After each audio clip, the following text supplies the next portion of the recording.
Assalamualaikum warahmatullahi wabarakatuh. Bismillah, alhamdulillah, wassalatu wassalamu ala rasulillah, Sayyidina Muhammad bin Abdillah amma ba'du. Rekan-rekan mahasiswa program studi Hukum Keluarga Islam, Institut Agama Islam Bani Fatah Jombang. Alhamdulillahirabbil alamin, kita masih diberi kesempatan untuk berjumpa kembali melanjutkan mata kuliah kita Hukum Perdata Islam. Pada pertemuan kali ini kita akan membahas mengenai materi pertama di dalam mata kuliah Hukum Perdata Islam, yaitu sejarah hukum perdata Islam dan kekuatan hukumnya di Indonesia. Sebelum kita membahas apa itu hukum perdata Islam, terlebih dahulu kita membicarakan masalah ruang lingkup hukum Islam. Di dalam hukum Islam sendiri sebenarnya tidak ada pembagian terkait dengan hukum perdata maupun hukum publik. Karena di dalam hukum publik itu juga bersinggungan dengan hukum perdata, begitu juga sebaliknya hukum perdata juga kadangkala bersinggungan dengan hukum publik. Sehingga pada hukum Islam tidak ada pembagian antara hukum perdata maupun hukum publik. Ruang lingkup hukum Islam itu sendiri ada 7 macam.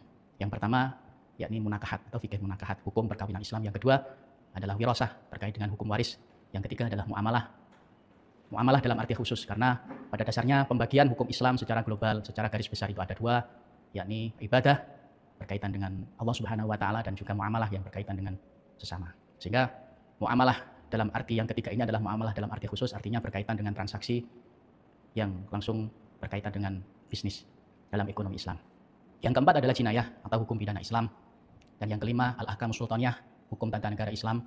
Yang keenam adalah al-ahkamus siyasah atau hukum politik, dan yang ketujuh adalah muqasamat atau hukum peradilan. Berbeda halnya dengan pembagian yang ada di dalam hukum Islam. Menurut sistematika hukum barat, pembagian hukum dibagi menjadi yang pertama adalah hukum perdata Islam dan yang kedua adalah hukum publik Islam. Masuk ranahnya hukum perdata Islam yakni munakahat, wirasah dan muamalah. Dan yang masuk ranahnya hukum publik Islam yaitu jinayah, al-ahkamus sultaniyah, al-ahkamus siyasah dan muqasamat. Selanjutnya, setelah kita mengetahui ruang lingkup daripada hukum Islam, kita akan membahas mengenai hukum perdata Islam. Hukum perdata Islam sendiri dalam pengertian itu dibagi menjadi 2. Ada dalam arti umum dan yang kedua hukum perdata Islam dalam artian khusus. Dalam pengertian yang umum, hukum perdata Islam adalah hukum yang berhubungan dengan hukum keluarga. Sebagaimana misalnya hukum perkawinan, munakahat, ya, kemudian juga berkaitan dengan perceraian, warisan, wasiat dan perwakafan. Sedangkan hukum perdata Islam dalam pengertian khusus adalah norma hukum yang berkaitan dengan hukum bisnis Islam atau dalam artian fikih muamalah itu sendiri. Yakni misalnya masalah kebendaan dan hak-hak atas benda, aturan mengenai jual beli, sewa menyewa, pinjam meminjam, kerjasama, bagi hasil, pengalihan hak dan segala yang berkaitan dengan transaksi. Muhammad Daud Ali mengartikan hukum perdata Islam adalah sebagian dari hukum Islam yang telah berlaku secara yuridis formal atau menjadi hukum positif dalam tata hukum di Indonesia yang isinya sebagian dari lingkup muamalah berdasarkan peraturan perundang-undangan.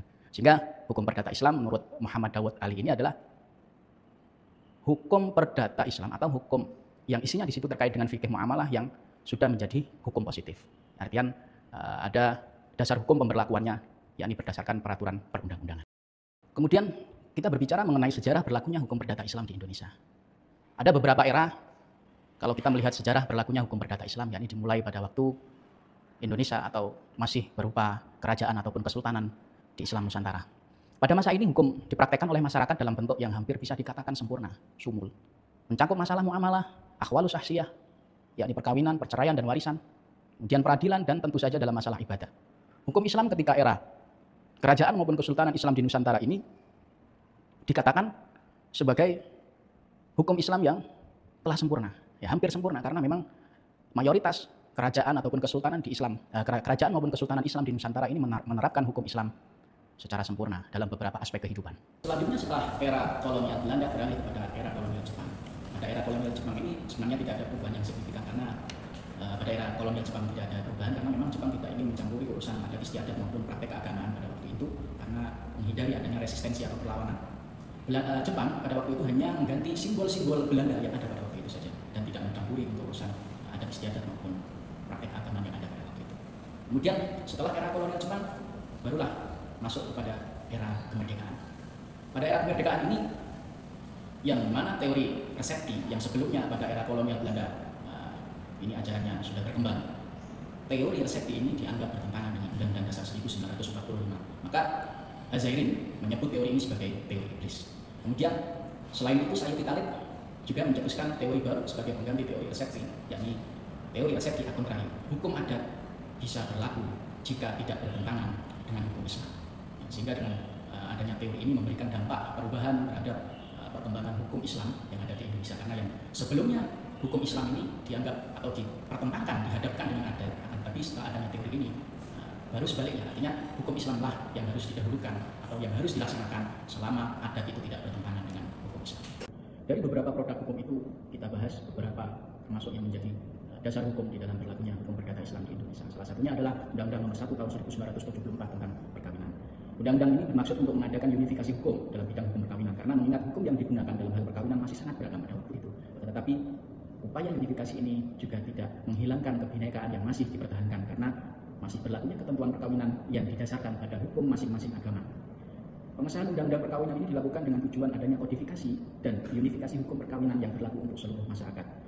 Selanjutnya, selain undang-undang tentang perkawinan, juga ada produk hukum perdata Islam, yaitu Undang-Undang Peradilan Agama, Undang-Undang Nomor 7 Tahun 1989. Berdasarkan undang-undang ini, pengadilan agama menjadi peradilan yang mandiri serta kedudukannya sejajar dengan pengadilan lainnya, sehingga keberadaan pengadilan agama dari sisi kedudukan dan kewenangannya menjadi sangat jelas dan tegas. Yang mana sebelumnya, sebelum ada Undang-Undang Nomor 7 Tahun 1988 ini, pengadilan agama tidak dapat menjalankan eksekusi terhadap putusannya sendiri sebelum mendapatkan pengukuhan dari pengadilan negeri. Dengan demikian, pengadilan agama dapat dikatakan sebagai pengadilan semu atau kuasi. Dengan adanya Undang-Undang Nomor 7 Tahun 1989 ini, jelas kedudukan dan kewenangan daripada pengadilan agama. Kemudian Undang-Undang Pengadilan Agama, Peradilan Agama itu dirubah atau diamandemen dengan Undang-Undang Nomor 3 Tahun 2006 tentang perubahan atas Undang-Undang Nomor 7 1989. Amandemen tentang perubahan undang-undang ini berpengaruh sangat besar terkait dengan eksistensi dan kewenangan pengadilan agama.